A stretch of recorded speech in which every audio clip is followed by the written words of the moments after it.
The 2019 coronavirus disease was declared a public international emergency on the January 30th, 2020 by the World Health Organization. The disease was first reported from China in December 2019. It continues to surge through the continents, affecting countries from Europe, America, Asia, and Africa. An article done by the Daily Nation states that 61% of Kenyans feel lonely, 52% feel helpless, and the 33% feel angry. Today, we are speaking to Dr. Sabaya. Welcome to SELLY'S talk show.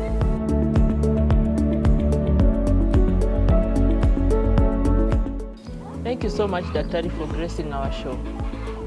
Thank you for having me on the show. It is nice having you here. So how have you been and how are you coping with COVID-19? Well, we've been doing well. However, there are so many challenges that have come around as a result of COVID-19. It has been very difficult working from home.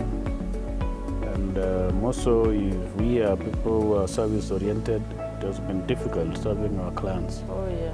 Because of the social distancing, the lack of crowding.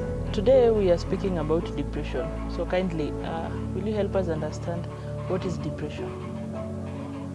Well, depression is a mood disorder that involves a persistent feeling of sadness and loss of interest with issues that one does normally or normal course of life. Like, what is the example of the things that someone would not want to do when they are depressed? Well, it is important from this point, first of all, to understand that depression, being a mood disorder, is different from the mood fluctuations that one experiences regularly as part of life. But major life events that can cause a change in moods, like maybe the bereavement of one's skin, loss of a job, can lead to depression. Okay. So, what are the main causes that bring about depression? Well, the major causes of depression are many. There are many causes of depression. One, because we said that major life events that bring about depression, there are environmental factors that can cause depression. There are issues of maybe you have been affected environmentally, with a change of weather, there is a change of company, you have been strained in life, you have gotten issues that have not been sorted. They always remain in your mind. But so when they accumulate, that's when they accumulate or when they persist, you can change mood, but doesn't persist. That does not mean you have depression. But if it goes for more than 2 weeks, more than 4 weeks, 1 month, then it becomes now depression. Okay. Depression disorder. So is depression known to many people, or is it easy to diagnose, or it's not easy to diagnose, like self-diagnosis? Well, you might not know whether you are depressed or not, because some of the psychosocial factors that cause depression actually can be seen by other people, but you as a person might not be able to know.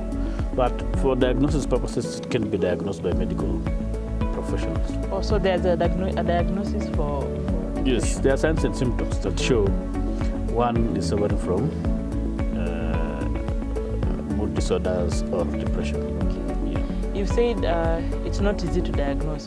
So self-diagnosis is not easy. So how do I bring myself to the clinic so that you can diagnose the disease? Well, there are signs and symptoms of depression. One is a depressed mood. You feel that you don't need to do anything. Every day you wake up in the morning, you don't feel like walking to your place of work. You don't feel like coming out of the house. You have a depressed mood that you are not excited to do, or you are not focused to do what you always do or what you're supposed to do. Okay.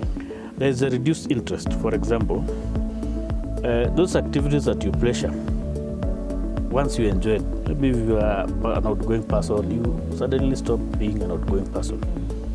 There's for example, if There's also what we call a loss of sexual desires. If you don't want to see a man, don't want to see a lady, that's a sign of depression. Oh, okay. You lose appetite, you don't eat food, you feel that your stomach is always full, but you have not eaten anything. That's a sign that can take you to the hospital.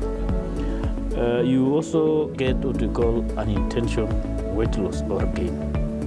Okay, you can just start busting out and being obese, or you can slim and you lose weight, those kind of things.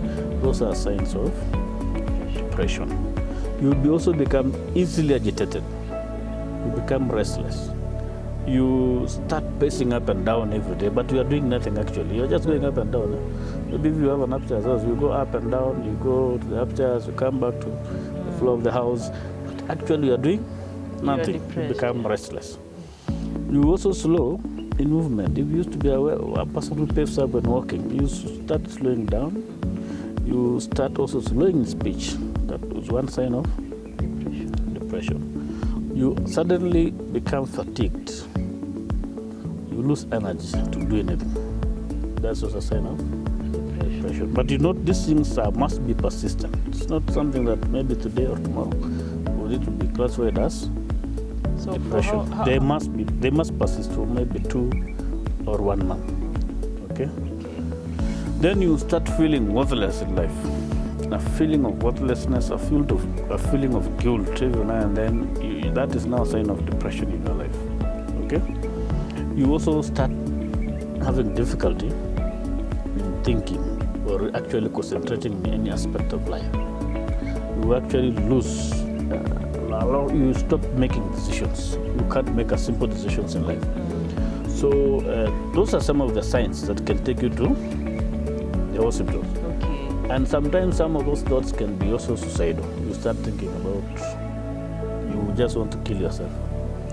So you start thinking about killing yourself. Before you kill yourself, visit a health facility. Okay. Yeah. So in life, maybe someone might assume depression is a lifestyle disease, like something will bring you to the kind of life you're living will take you to depression. Is that possible? Well, you can look at it in different dimensions. One, let's say for example now, the life you are living with COVID-19. You have been reduced to staying in your house, there's a lockdown. You start staying in your house and you're an outgoing person. That now becomes a lifestyle condition because that depression has come as a result of the lifestyle of staying in the house. When you start being obese, or you start eating too much, then when you start eating, there are some meals that when you eat, they also cause depression. So in a sense, depression can be associated with lifestyle as a lifestyle disease, but not so much. So, is there a specific treatment for depression? Yeah, there are so many ways of treating depression.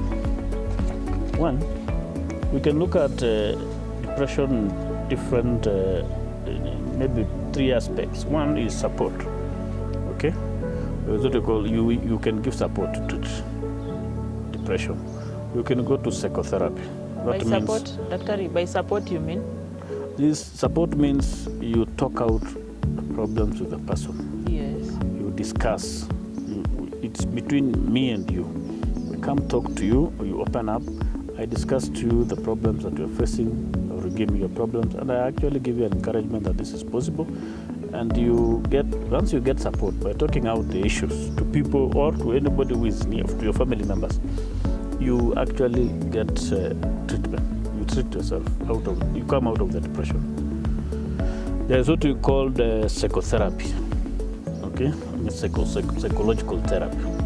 Psychological therapy, or also known as talking therapy.